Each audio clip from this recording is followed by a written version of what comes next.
A few weeks ago, I sat down with a technician who works at a Tesla dealership, has for years, sees hundreds of these cars every month. Warranty claims, out-of-warranty repairs, high mileage inspections, everything. I asked him one question after working on thousands of Teslas. What never breaks? He didn't hesitate. He had a list ready like he'd been waiting for someone to ask. I want to be clear about why this video exists. There is no shortage of content about what goes wrong with Teslas. The 12-volt battery, the suspension bushings, the desiccant bag. We've covered all of it on this channel. But if you only watch the problem videos, you end up with a completely distorted picture of what it actually costs to own one of these cars long-term. Because according to someone who inspects them every single day, there is a long list of things that just don't fail. Parts that would have been replaced 2 or 3 times on a gas car by the time a Tesla hits 150,000 miles and still haven't been touched. Here's that list. Number 1. The electric motor. This is the one that surprises people most, because it's the part new buyers worry about most. The technician's exact words when I asked about motor failures on modern Teslas: "I almost never see them. In the last 3 years, maybe 5 legitimate motor failures out of the thousands of cars that have come through this dealership. 5 out of thousands. Here's why. A gas engine has somewhere north of 200 moving parts: pistons, valves, timing chains, oil pumps, fuel injectors. Any one of them can fail, and most of them eventually do.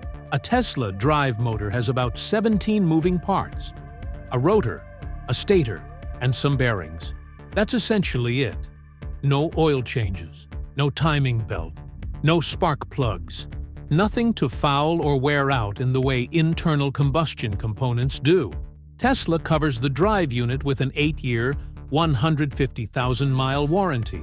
According to this technician, the vast majority of Tesla owners never use it because the motors simply don't reach a failure point within that window. The early Model S cars from 2012 to 2014 had documented drive unit issues. There's a well-known history there, but from 2018 onward, he describes motor reliability as essentially a non-issue. His words on this were direct. If you're buying a 2018 or newer Tesla, motor failure is basically not something you need to put on your list of concerns. Number 2. Brake pads and rotors. On a standard gas car, you're typically replacing brake pads every 30,000 to 50,000 miles. Rotors every 60,000 to 80,000 miles. Over 200,000 miles, that's potentially 5 brake jobs. Somewhere between $1,500 and $2,500 in brake maintenance alone. The technician told me he regularly sees Tesla brake pads lasting 100,000 to 150,000 miles. Some owners go longer. The reason is regenerative braking. When you lift off the accelerator in a Tesla, the motor reverses and acts as a generator, slowing the car and putting energy back into the battery. The friction brakes, the actual pads and rotors, are only doing about 20% to 30% of the stopping work in normal driving. The rest is handled by regen. He described inspecting a Model 3 that came in with 120,000 miles on the odometer. Brake pads still had more than half their life remaining. On a Toyota Camry, at 120,000 miles, those pads would have been replaced at least twice already. The one caveat worth mentioning, and this technician was clear about it, is brake fluid. Even though the pads last dramatically longer, the fluid still absorbs moisture through the hydraulic lines over time, regardless of how often you use the pedal. Tesla recommends testing it every 2 years. A fluid flush runs around $100 to $190 depending on where you go. That's the only brake-related maintenance most Tesla owners will ever need in the first 150,000 miles. Number 3. The battery pack. This is the one that drives purchase anxiety more than anything else. The fear that the battery is going to fail catastrophically at 100,000 miles and cost $15,000 to replace. The technician's experience directly contradicts that fear. The average degradation he sees coming through the dealership is around 10% to 12% after 200,000 miles. On a long-range Model Y that started with 330 miles of EPA range, 10% degradation at 200,000 miles means you're still getting roughly 295 to 300 miles of range. That's not a car that feels broken. That's a car that still works. He mentioned one specific inspection that stuck with him, a 2013 Model S with over 400,000 miles. He ran a full battery health check expecting significant degradation. The pack came back at 82% capacity, still delivering over 200 miles of range after 400,000 miles on a 10-year-old car. His position on battery longevity was consistent with what battery researchers publish. The owners who see dramatic early degradation almost always have one of two things in common: chronic high charge storage, meaning the car sits at 90% or above for extended periods, or chronic heat exposure without proper thermal management. The battery itself, when treated reasonably, outlasts what most people expect by a significant margin.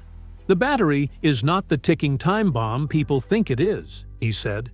I've seen them go 300,000, 400,000 miles with proper care. The ones that fail early almost always have a clear reason why. Number 4. The touchscreen and main computer. This one comes with an important caveat, so pay attention to the model year. The early Model S and Model X touchscreens, 2012 through roughly 2018, had well-documented problems: yellowing, dead zones, complete failures. Replacements ran $1,500 to $2,000. Tesla acknowledged the issue, lost a lawsuit over it, and extended warranty coverage as a result. That history is real and worth knowing if you're buying older used Teslas. But the technician was emphatic that 2019 and newer hardware is a completely different story. The Model 3 and Model Y, which use updated hardware from launch, and the refreshed Model S and X, he sees essentially no screen failures on these cars at meaningful mileage. He described seeing Model 3s with 100,000, 120,000, 150,000 miles with screens that look and perform identically to a new car. The over-the-air update system is part of why this matters more than it might on another car. The screen and computer are getting software improvements continuously. New features, performance optimizations, bug fixes, without any physical intervention required. The hardware isn't just holding up, it's functionally improving over time. If you're buying 2019 or newer, the technician's position is clear. The touchscreen is not on your list of concerns. Number 5. Body structure and frame. This one surprised me most when he brought it up because it's not something most people think about when they're evaluating a car's long-term reliability. Tesla builds these cars with a combination of aluminum and high-strength steel. And according to this technician, the structural integrity at high mileage is genuinely impressive. He sees Teslas with 200,000, 300,000 miles, and the body is still tight. Doors close with the same solid feel as a new car. No squeaks, no rattles, no flex in the chassis. He compared it directly to luxury gas cars in the same price range. By 150,000 miles on a comparable gas vehicle, you're typically hearing rattles from the dashboard, doors that don't quite close the same way, minor flex in the body under load. He doesn't see that pattern on Teslas. He mentioned one specific example that stuck with him: a Model 3 being used as a ride-share vehicle in a major city. The car had accumulated over 300,000 miles in that role. He inspected the body structure as part of a routine check. His words on it: structurally, it was perfect. If you told me it had 50,000 miles on it, I'd have no reason to doubt you. The paint is a separate conversation. Rock chips and surface scratches are real and documented, but the actual structural integrity underneath. He considers it one of the most underrated strengths of the entire car. Number 6. Door handles on Model 3 and Model Y. This one is worth addressing specifically because it comes up constantly in Tesla reliability discussions and the context matters. The original Model S had retractable motorized door handles that failed regularly. It became one of the most cited reliability complaints in the early Tesla community. And rightfully so, a door handle shouldn't require a repair visit. Model 3 and Model Y use a completely different design. Fixed handles with a physical button, simple, mechanical, almost nothing to fail. The technician told me door handle failures on Model 3 and Model Y are rare enough that he considers it a non-issue for ownership planning purposes. If you're researching reliability and reading horror stories about Tesla door handles, check the model year. The problem that generated those stories was largely resolved with the Model 3's design approach, and the newer flush handle design on refreshed models continues that reliability trend. Number 7. The thermal management system when properly maintained. Tesla's liquid cooling system for the battery pack is, according to him, genuinely well-engineered. The system maintains cell temperatures within a narrow operating range during charging, driving, and storage, which is a primary reason the batteries last as long as they do. The hardware itself, the cooling loops, the pumps, the plumbing, he sees very few failures on. The caveat is the desiccant bag inside the AC system, which we've covered in a previous video on this channel. That component requires proactive replacement on a schedule that varies by model. When it's replaced on schedule, the thermal system runs cleanly for the life of the car. When it's ignored, the particles it sheds can damage the compressor and the repair bill climbs quickly. His point was direct. The thermal management hardware is solid. The owners who have expensive thermal system repairs almost always either ignored the desiccant schedule or bought a car where a previous owner ignored it. The system itself isn't the problem. Keep up with that one maintenance item, and the thermal management system belongs on the reliability list. Skip it, and it doesn't. I asked the technician at the end of our conversation what he would tell someone who was hesitant to buy a Tesla because they were worried about long-term reliability. His answer was straightforward. Budget for the things that do require attention.